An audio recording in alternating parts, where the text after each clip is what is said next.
친구에게 선물한 모모 텀블러. 2020년 9월 대만 자이시. 고등학생 헌우의 어머니는 딸이 다니는 학교에 찾아와 학교 측에 간절하게 호소했습니다. 이건 단순 싸움이 아니라고요. 학교 폭력 그 이상 악마들이 벌인 심각한 범죄입니다. 가해 학생들은 특별한 이유 없이 싫다라는 핑계로 헌우의 물건을 함부로 취급하는 등 이 헌우를 괴롭혔는데요. 이에 참다 못한 헌우가 선생님에게 피해 사실을 얘기했고요. 이에 가해 학생들은 반성은커녕 헌우가 고자질을 했다며 앙심을 품고 그녀를 더 괴롭히기 시작했습니다. 이러면 걔 죽을 수도 있겠지? 괜찮아. 우리 아직 어려서 처벌도 안 받아. 그날 이후 헌우는 갑자기 구토와 설사 등의 증상이 끊이지 않았고요. 얼마 지나지 않아 몸무게가 무려 8kg이나 빠졌습니다. 근데 어떻게 8kg이 빠져요? 얼마나 괴로웠으면 저랬을까? 무슨 짓을 한 거예요? 가해 학생 중 한 명의 양심 선언으로 알려진 충격적인 사실. 평소 헌우가 사용한 텀블러에 붕사를 탔던 겁니다. 붕사는 보통 세제, 방부제 등에 사용되는 화학물질인데요. 사람이 장기 섭취 시 심각한 중독과 장기 손상까지 일으킬 수 있는 위험한 물질입니다. 피해 학생인 헌우는 아무것도 모르고 어머나. 3개월 동안이나 붕사가 든 물을 마셔왔던 겁니다.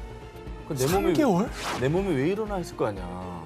그래 이게 8kg 빠진 거잖아요.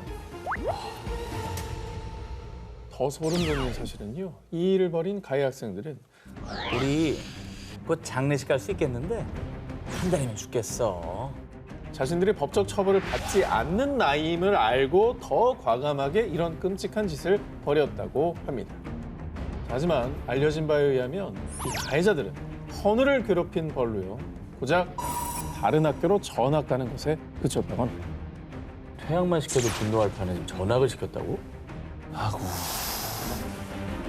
어리다는 무기를 이용해 아무 죄책감 없이 친구를 죽이려 한 파렴치한 범죄자들. 언젠가는 본인의 행동에 책임져야 할 날이 올 겁니다.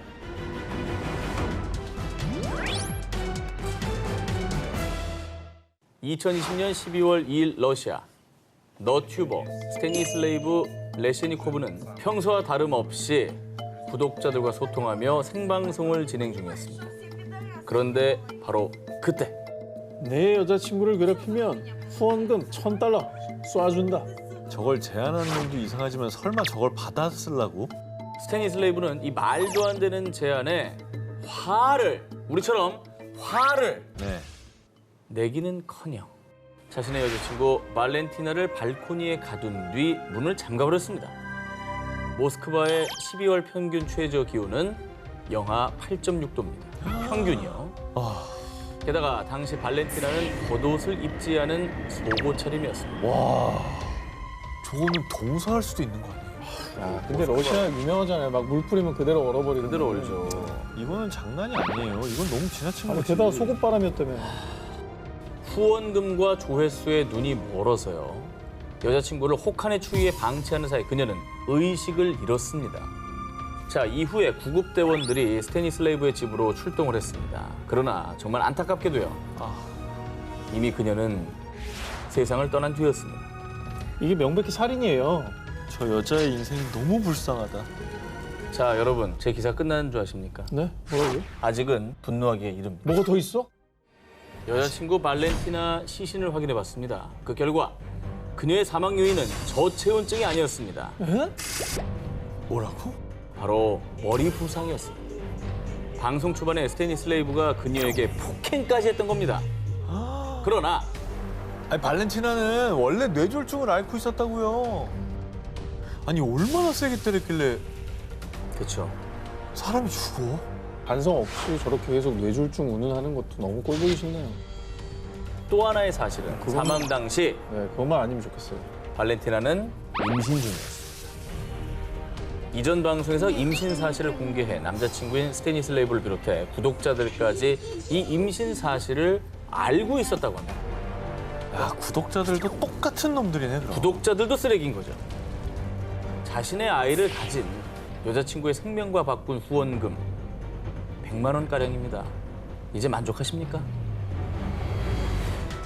그녀는 왜 현대판 모모가 됐을까? 미얀마에서 3살 아들을 키우던 23세 여성 피앙 은가이돈. 가족을 부양해야 했던 은가이돈은 돈을 벌기 위해 2015년 5월 미얀마에서 싱가포르로 향했고요.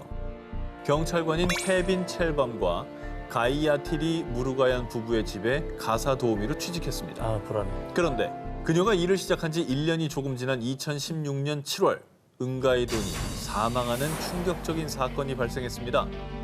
부검 결과 은가이돈의 몸에서 31개의 흉터와 47개의 외상을 발견. 강도가 들었나요? 이게 너무 잔혹한데. 너무 안타깝네요. 어린 나이에 저렇게. 수많은 타살 의혹의 수사를 시작한 경찰. 그리고 다행히 집안 곳곳에 설치돼 있던 CCTV 안에 사건의 진실이 담겨 있었습니다. 은가이돈을 살해한 사람의 정체는 바로 그녀를 가사 도우미로 고용한 집주인 무루가얀이었습니다. CCTV에는 집주인이 은가이돈을 무참히 살해하는 현장을 포함해 은가이돈이 사망하기 전 35일 동안 계속해서 그녀를 학대하는 집주인의 만행이 고스란히 남아 있었습니다. 아니, 경찰가 죽이려나? 그래, 집주인이. 경찰이라면서. 사실 집주인 무루가야는 은가이돈이 가사 도우미로 일하기 시작한 지 얼마 되지 않아서부터 행동이 굼뜨고 비위생적이며 너무 많이 먹는다며 폭력을 휘두르기 시작. 게다가 야, 너 허튼 짓 할 생각하지 마. 그리고 화장실 갈 때도 문 열어놓고 샤워할 때도 열어둬. 그리고요, 찬물을 끼얹거나 뜨거운 다리미를 던져 화상을 입히는 등 가학적인 폭행을 일삼았습니다. 고문한 거 아니에요, 이건? 그 살인 미수 아닙니까? 왜 저러는 거예요, 도대체? 집주인의 모진 학대와 폭력 속에서도 고향의 가족들을 생각하며 꿋꿋하게 버틴 은가이돈. 하지만 그녀는 2016년 7월 무루가얀과 무루가얀의 어머니에게 몇 시간에 걸쳐 폭행을 당하다 결국 24살의 젊은 나이에 숨을 거두고 말았습니다. 그리고 가사 도우미로 일하는 내내 식사조차 제대로 하지 못했던 은가이돈은 사망 당시 몸무게가 24kg에 불과했다고 합니다. 24살 어엿한 성인이었는데 말이죠. 이건 뭐 학대를 얼마나 했으면. 근데 저렇게 학대를 당하고 힘들고 당장이라도 뛰쳐나가고 싶은 생각이 들 때도 가족 생각이 있었을 거예요. 조금만 참자, 조금만 참자. 이 사건에 싱가포르 검찰은 이토록 사악하고 완전히 비인간적인 방식으로 사람을 대한 극악무도한 사건이라고 대분노. 무루가얀에게 과실치사 등 28가지 혐의로 종신형을 구형했지만요.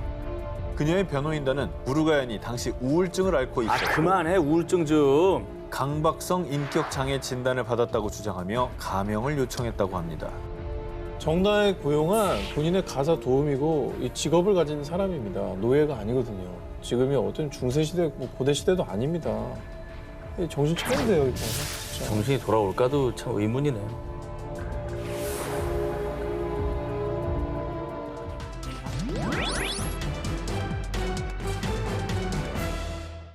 (2018년 6월) 터키 하칸 아이살과 아내 셈라 아이살 부부가 터키의 버터플라이 계곡으로 휴가를 떠났습니다.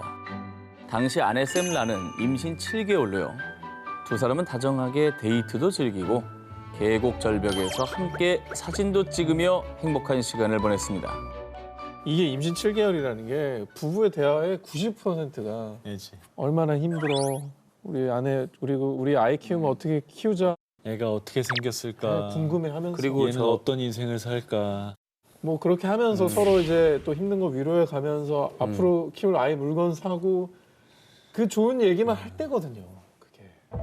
자, 그런데 이 사진을 찍고 얼마 뒤 아내 셈라가 계곡 절벽에서 추락, 사망하는 안타까운 사고가 발생했습니다. 그런데 말입니다. 이 사망한 셈라 오빠의 충격적인 주장이 나왔습니다. 아내가 죽었는데 남편인 하칸은 전혀 슬퍼하지 않았다고요. 경찰 역시 하칸이 절벽에서 아내를 밀쳐 살해한 것으로 보고 하칸을 체포했습니다. 경찰이 하칸을 용의자로 지목한 이유는요, 바로 보험금 때문이었습니다. 사망한 아내 셈라 앞으로 보험금 약 5,600만 원이 들어져 있었고요. 유일한 수혜자는요, 남편 하칸이었던 겁니다. 게다가 보험회사죠? 사망보험금은 언제 지급되나요? 심지어 그녀가 사망하기 전 아내 몰래 그녀의 이름으로 대출까지 받은 정황까지 포착이 됐습니다. 이게 저 사진 찍으면서 웃으면서 무슨 생각하고 있었을까? 그러니까 이런 사진까지 있는데 내가 죽일 리 없다. 이 알리바이 세우려고 저 사진 찍은 것 같아. 여기에 남편 하카는요. 아내 샘라가 보험 수혜자로 자신을 지정한 줄 몰랐다고 주장. 자신이 잠깐 한눈을 판 사이 아내가 절벽에서 떨어진 것이라며 살인 혐의를 부인했습니다. 그런데 하칸이 범행을 부인하며 수사에 난항을 겪던 그때 결정적인 제보가 들어왔습니다. 끌고 가는 거 아니야 지금? 그러니까 끌고 들어가네. 위험한 곳으로.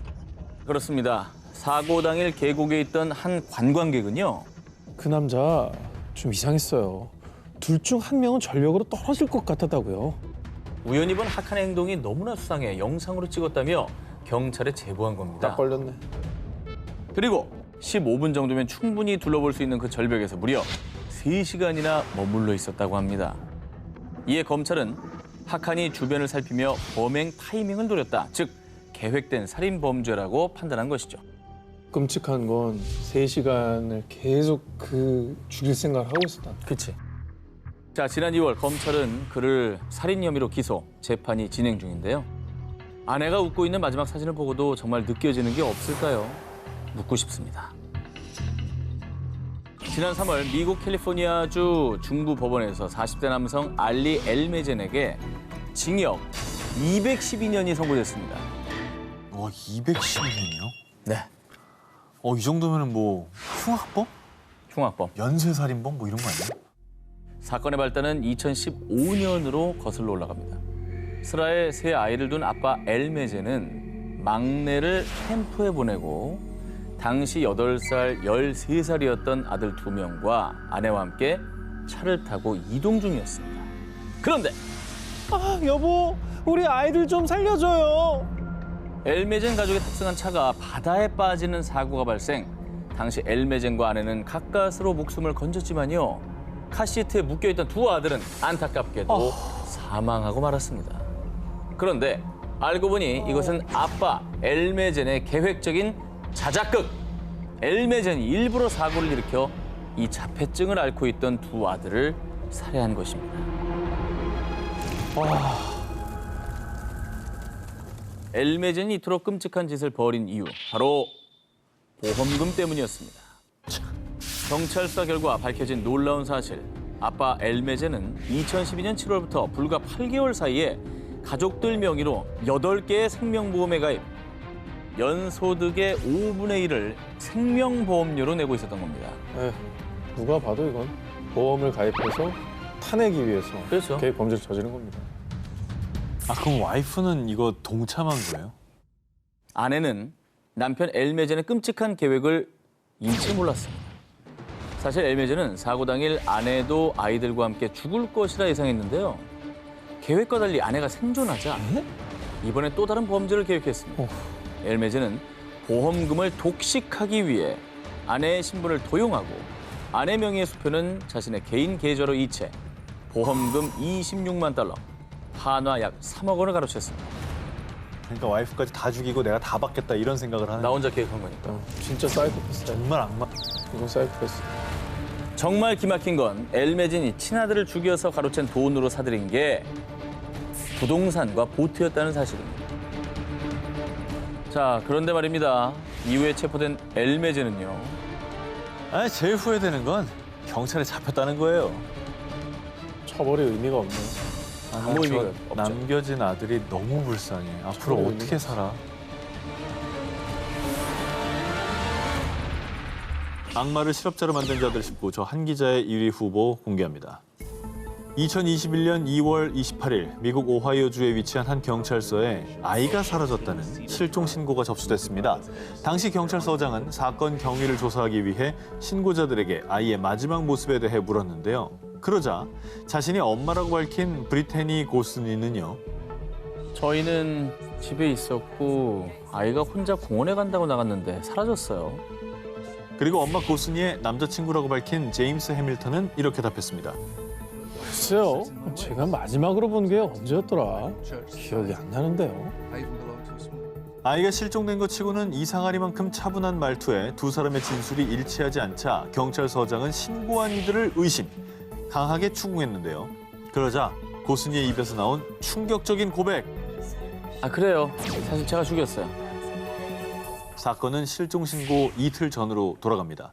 세 자녀와 함께 한 공원으로 나들이를 떠난 엄마 고순이. 공원에 도착한 그녀는 6살 아들 제임스 허치슨을 혼자 버려두고 나머지 자녀들만 차에 태운 채 그대로 출발한 건데요. 버린 거예요? 버린 거야? 왜 쟤만 놔두고? 혼자 버려지자 겁에 질려 다급하게 자동차 문 손잡이를 잡고 매달린 허친슨. 그런데 말입니다. 엄마 고순이는 이를 보고도 전혀 동요하지 않고 냉정하게 속력을 냈습니다. 결국 허친슨은 자동차에 매달린 상태로 끌려가다가 도로 위에 내팽개쳐졌고요. 떨어지면서 머리를 크게 부딪혀 결국 사망하고 말았습니다. 어머머머. 그리고 그 충격적인 장면을 차 뒷좌석에서 다른 두 아이들이 똑똑히 보고 있었습니다. 문 손잡이를 잡고 달렸다고 그랬잖아요. 근데 이게 본능적으로 알았던 것 같아요. 나 버려지겠구나. 그래서 간절하게 잡았던 게 아닌가. 그렇게 매달린 아이를 또 달고 달린 거 아닙니까? 도로 위에 쓰러진 허친슨을 보고도 외면하고 사라졌던 고순이는 30분 뒤 다시 공원으로 돌아왔습니다. 사망한 아들의 흔적을 없애기 위해서요. 다음 날 새벽 남자친구인 해밀턴과 함께 아들 허친슨의 시신을 강에 유기했습니다. 그리고는 그날 아침 아무 일도 없었다는 듯 뻔뻔하게 실종 신고를 한 건데요. 너무 충격적이네. 유기까지 하고 실종 신고를 태연이 한다. 야, 이거는 뭐 부모 자격을 떠나서 인간이길 포기한 사람이다. 인간 자격이 없는 거죠. 아니 근데 아들을 왜 죽인 겁니까? 아들을 죽인 잔혹한 엄마 고순이. 하지만 그녀는요. 남자친구가 애들을 버리라고 시켰다고요. 남자친구가 시켜서 한 짓이라고 주장. 게다가 나머지 두 자녀도 유기할 계획이었다고 하는데요. 이런 끔찍한 짓을 저지르고도 후회하지 않는다는 태도로 일관. 결국 고순이는 살인, 과실치사, 사체 유기, 증거 조작 등의 혐의로 구금된 상태라고 합니다. 남은 두 자녀들 역시 충격이 이만저만이 아닐 것 같습니다. 정상적인 사고를 못 할 것 같아요. 차 안에서 엄마인 고순이의 범행을 고스란히 모두 지켜봐야 했던 두 자녀는 현재 보호시설에서 심리치료와 보살핌을 받고 있다고 하고요. 경찰은 고순이가 허친슨의 시신을 버렸다고 진술한 강을 샅샅이 수색했으나 안타깝게도 아직까지 허친슨의 시신을 찾지 못했다고 합니다.